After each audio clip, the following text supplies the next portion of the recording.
Good morning, Namaskar, governors, deputy governors, board members and other senior officials from central banks, secretaries and senior officers from Government of India, distinguished speakers, panelists and other invitees, managing directors and CEOs of banks, financial institutions, non-banking financial companies and payment system operators, executives from fintechs, IT companies, industry associations, my colleagues from the Reserve Bank, including the deputy governors, senior officials, and also officials from other subsidiaries of the Reserve Bank of India, ladies and gentlemen. We are celebrating the 90th year of the Reserve Bank of India in the current financial year. This global conference on digital public infrastructure and emerging technologies is among the marquee events that we are organizing to commemorate this significant milestone of the Reserve Bank of India's journey. It's my pleasure to extend a warm welcome to each one of you present here to this conference, which is being held in this beautiful and vibrant city of Bengaluru, a city which for many years now has been at the forefront of India's technology revolution.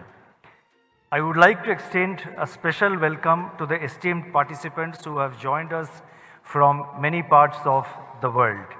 Thank you all for accepting our invitation and for being here. I sincerely hope that you will find the deliberations and interactions during the global conference enriching and also productive. The theme of this year's conference, Digital Public Infrastructure, that is DPI and Emerging Technologies, is timely and relevant. It will shape the future journey of almost all economies of the world. Over the last decade, the traditional banking system has undergone an unprecedented technological transformation. By all indications, this process is likely to become even more intense in the coming years. In my address today, I would like to highlight the important role that digital public infrastructure has played in India's digitalization process and its contribution to inclusivity in Indian society and the economy. India's experience provides an effective digitalization strategy for public authorities, including central banks. I would also like to touch upon certain key issues underpinning artificial intelligence systems and the use of digital public infrastructure in addressing the issues in cross-border payments. Let me first focus on the meaning and the overall positive impact of digital public infrastructure. Digital public infrastructure broadly refers to basic technology systems created mainly in the public sector that are openly available to users and also to other developers.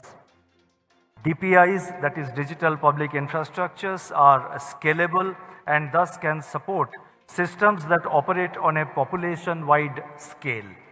They are interoperable and therefore spur innovation by being accessible to innovators. They are also cost efficient by virtue of their economies of scale. These three advantages of scalability, interoperability, and cost efficiency hold the potential to accelerate financial inclusion and transform the lives of people by overcoming traditional barriers like physical distance, documentation, and transaction costs. It can be said that DPI has enabled India to achieve in less than a decade levels of financial inclusion that would have otherwise taken several decades or even more. DPI spurs market innovation by reducing transaction costs, democratizing access, maintaining competition through interoperability, and attracting private capital. DPI, that is Digital Public Infrastructure, offers a path to effectively manage critical national infrastructure also. In times of crisis, as during the COVID-19 pandemic, India and a few other countries were able to leverage digital infrastructure for vaccination programs and targeted transfer payments.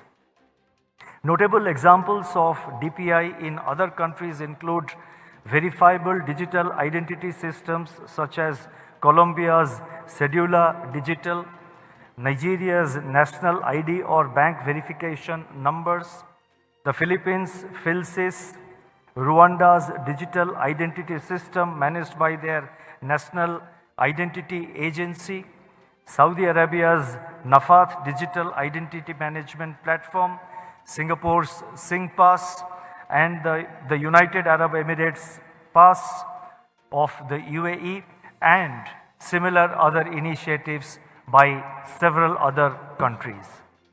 The G20 Digital Economic Working Group developed the Global DPI Repository, that is GDPIR, Global DPI Repository, which is a comprehensive resource hub, pooling essential lessons and expertise from G20 members and other participating countries.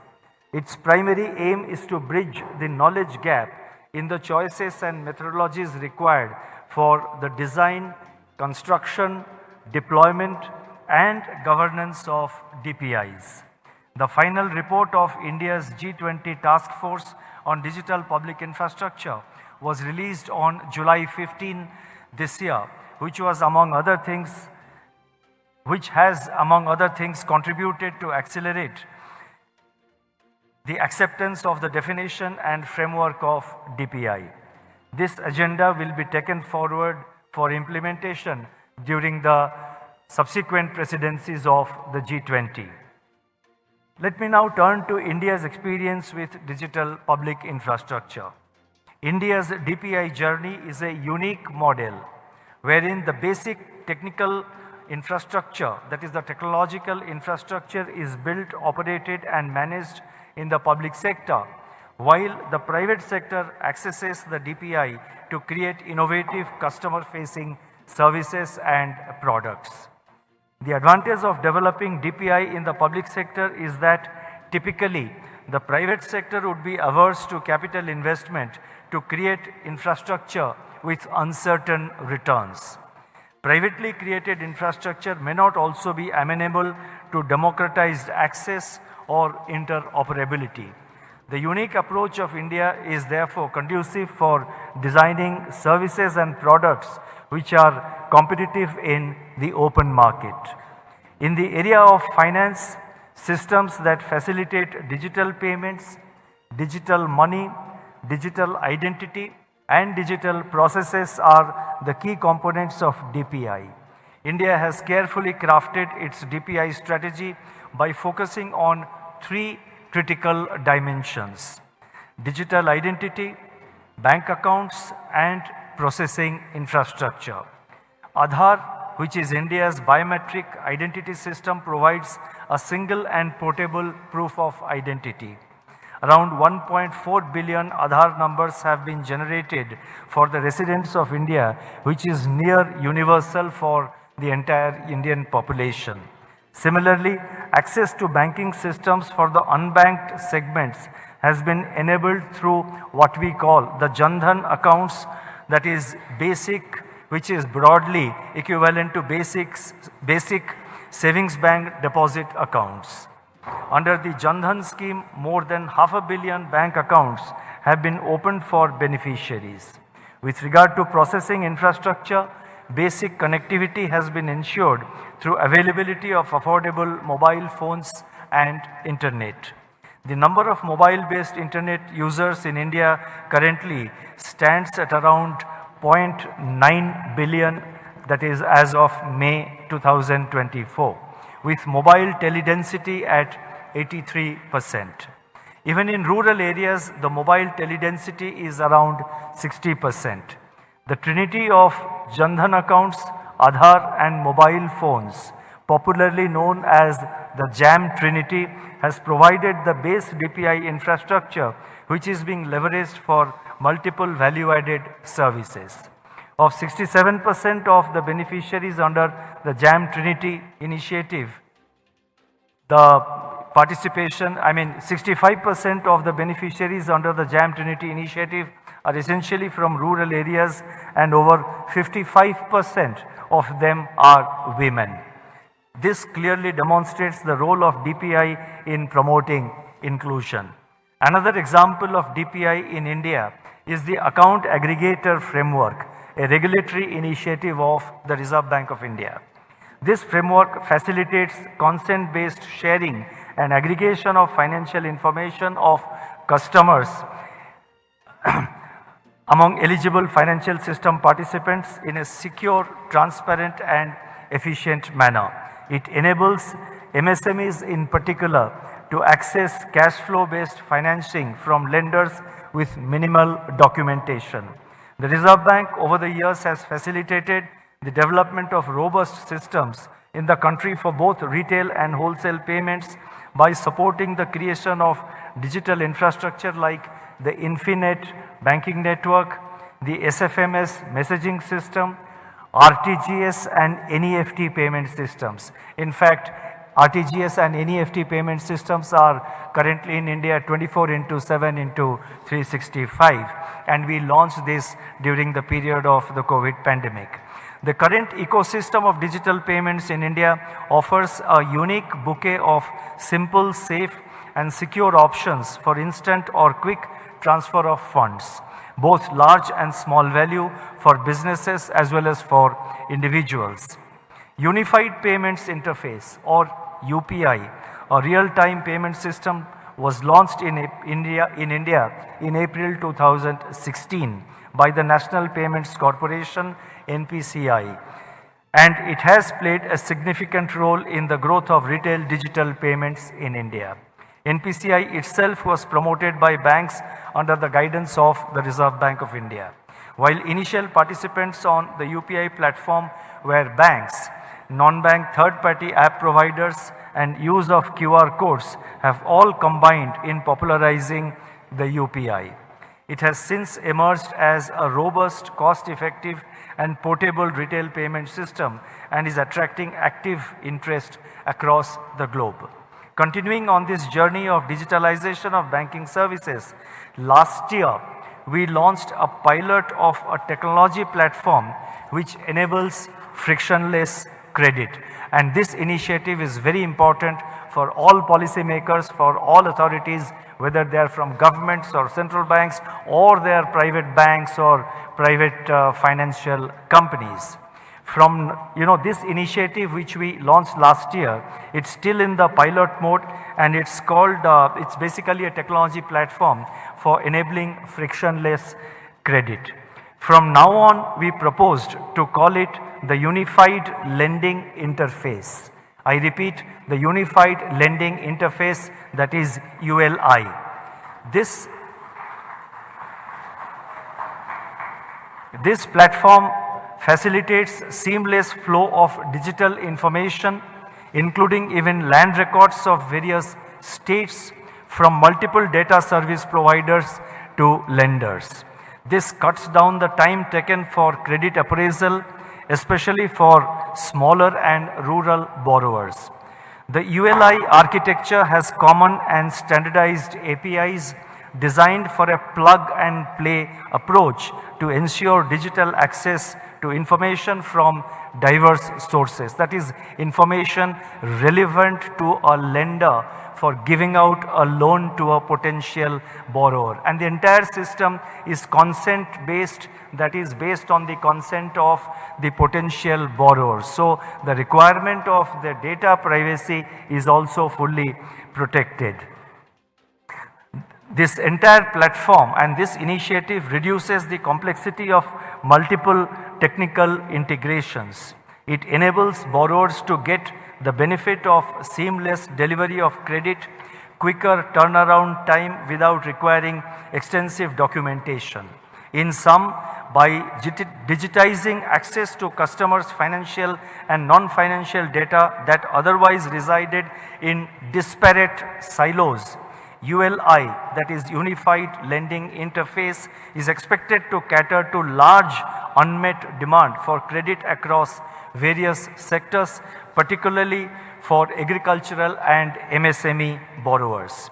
Based on our experience from the pilot project, a nationwide launch of the ULI will be done in due course. Just like the UPI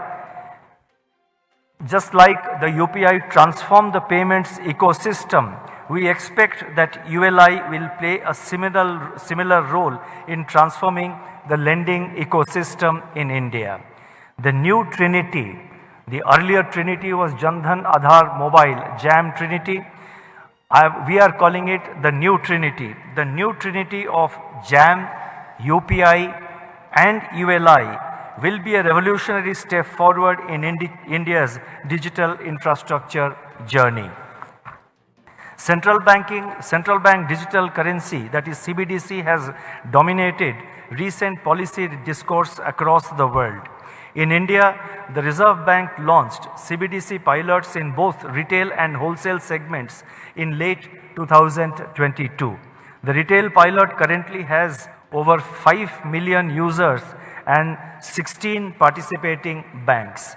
While retail pilot started with initial use case of payments, currently both offline and programmability functions are also being tested. The programmability feature of CBDC could serve as a key enabler for financial inclusion by ensuring delivery of funds to the targeted user. Let me illustrate this by an actual pilot that was launched recently. Tenant farmers often find it difficult to access agricultural credit for inputs and raw materials as they do not have the land title to submit to the banks or to the lending institution. However, programming the end use for purposes of agriculture, that is programming the end use. If it is for fertilizer, it can be programmed accordingly. And supposing the loan is being given for particular purpose of, let us say, buying milch animals, it can be programmed accordingly. Or if it is meant to deliver a particular benefit, a subsidy from the government together with a loan from the bank or the non-banking financial company to the borrower, it can be programmed accordingly. In this case, it is programmed in a manner that it goes to the tenant farmers who do not have the land title, and otherwise they would find it difficult to take a loan from a bank because the bank doesn't have the document to establish that he is the title holder of the land. So tenant farmers often find it difficult to access agricultural credit for inputs and raw materials as they do not have the land title to submit to the banks. However, programming the end use for purpose of agricultural inputs can give the required comfort to banks and thus establish the identity of a farmer not through his land holding but the end use of funds being disbursed. Yet another path-breaking use case is farmers getting purpose-bound money through programmable CBDC for generation of carbon credits. Other new use cases aimed at testing features such as anonymity and offline availability are proposed to be rolled out gradually. It is important to emphasize that there should not be any rush to roll out system-wide CBDC before one acquires a comprehensive understanding of its impact on users, on monetary policy, on financial system and on the broader economy.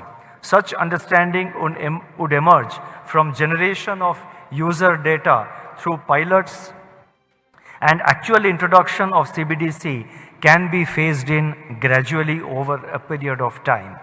Undoubtedly, CBDC has the potential to underpin the payment systems of future, both for domestic payments and also cross-border payments. So I have talked about two major initiatives of the Reserve Bank in the digital public infrastructure space. One is the ULI, which is which was launched last year, which is in pilot mode.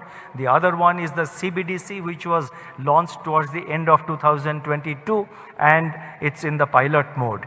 And we are eventually making CBDC and UPI interoperable so that the reach and access, our objective of spreading financial inclusion through these payment systems can become more broad-based and go to every nook and corner of a large country like India. Now let me now turn to artificial intelligence and DPI.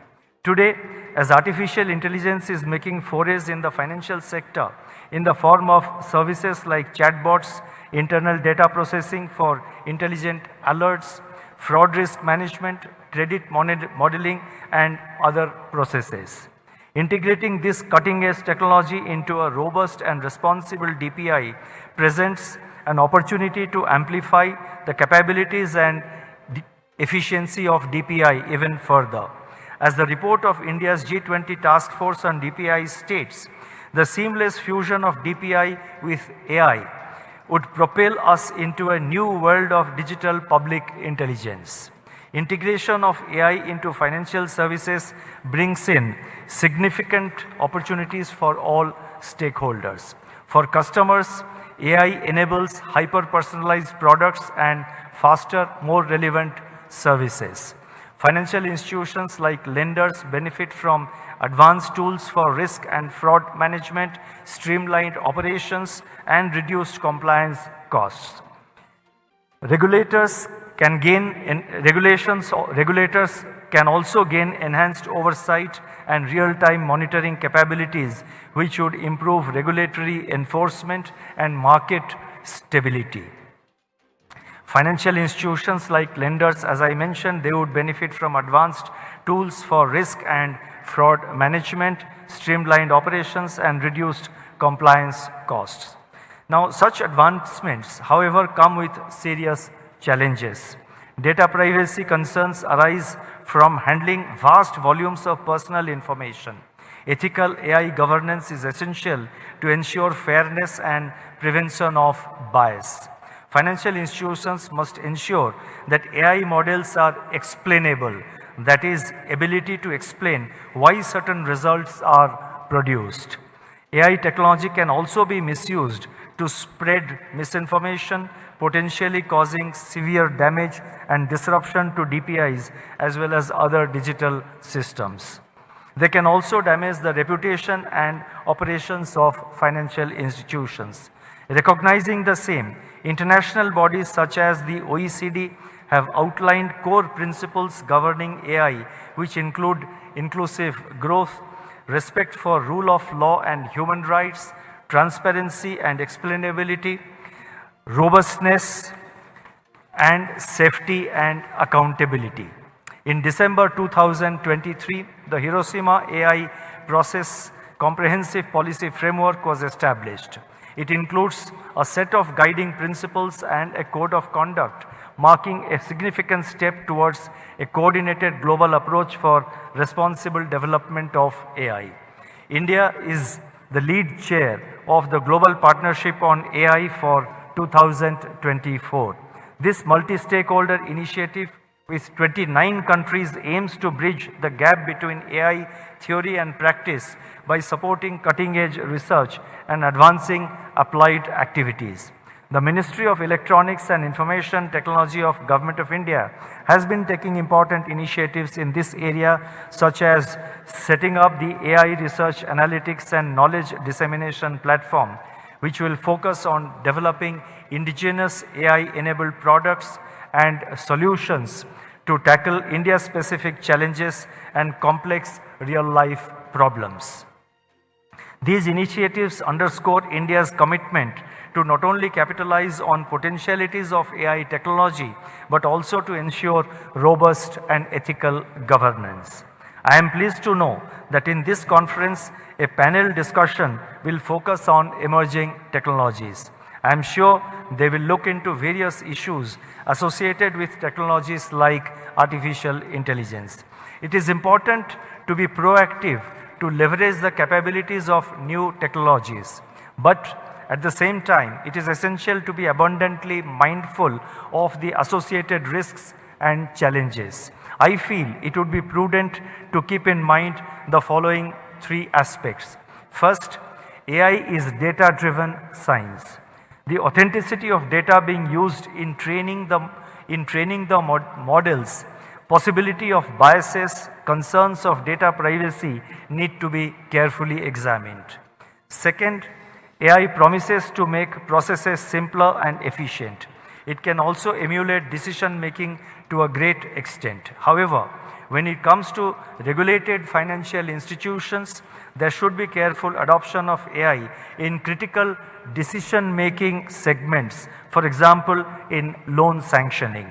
While AI can definitely assist the process, the institutions using them should have proper understanding of the models and ensure accountability of the outcomes. And third, going beyond understanding the risks posed by AI, financial institutions should clearly outline the liabilities and ensure a calibrated and responsible adoption. Central banks and governments on their part should focus on fostering the development of trustworthy AI, keeping data privacy, explainability, accountability and transparency at its core. Finally, let me turn to DPI and cross-border payments. A recurring agenda of importance across multilateral settings including G20 and international standard setting bodies like the Committee on Payments and Market Infrastructures, that is CPMI, has been to bring efficiency to cross-border payments. A lot of initiative and experimentation in bilateral and multilateral arrangements among various countries are already underway. While much efficiency has been achieved in case of wholesale markets, the retail cross-border space is still fraught with multiple layers that add to cost and delays in cross-border remittances. Needless to say that modern technology offers solutions which can smoothen these frictions. With emergence of fast payment systems across countries and experimentation around CBDC, new possibilities are opening up to bring in greater efficiency to cross-border payments. Maximum efficiency gains in such initiative would come from ensuring interoperability as a key design element.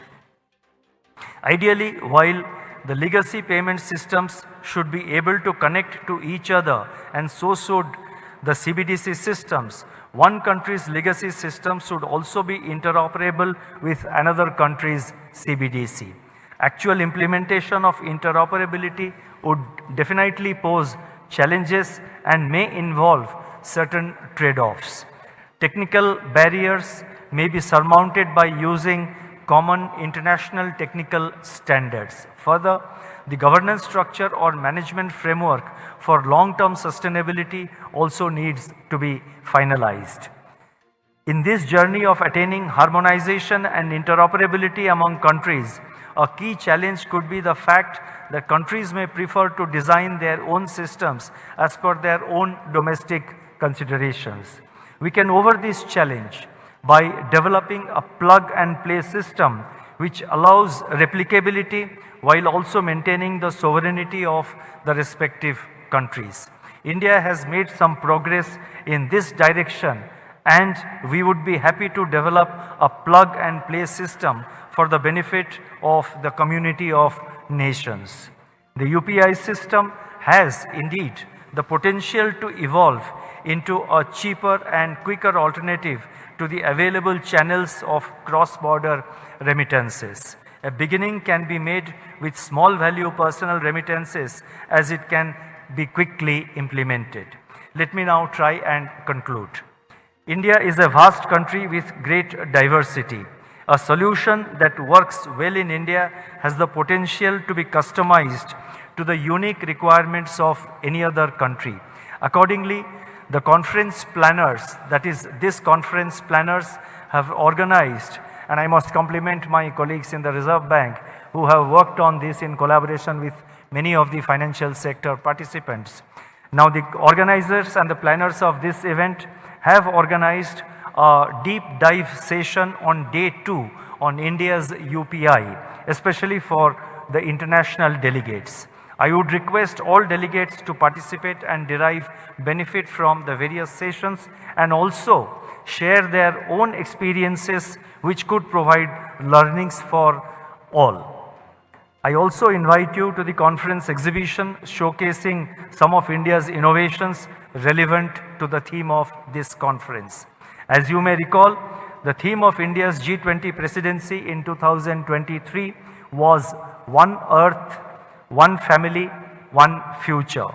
It underlies India's thought process in how India sees itself in the world as being a part of one family with a common future. At the Reserve Bank, we look forward to the journey towards RBI at 100 with considerable optimism.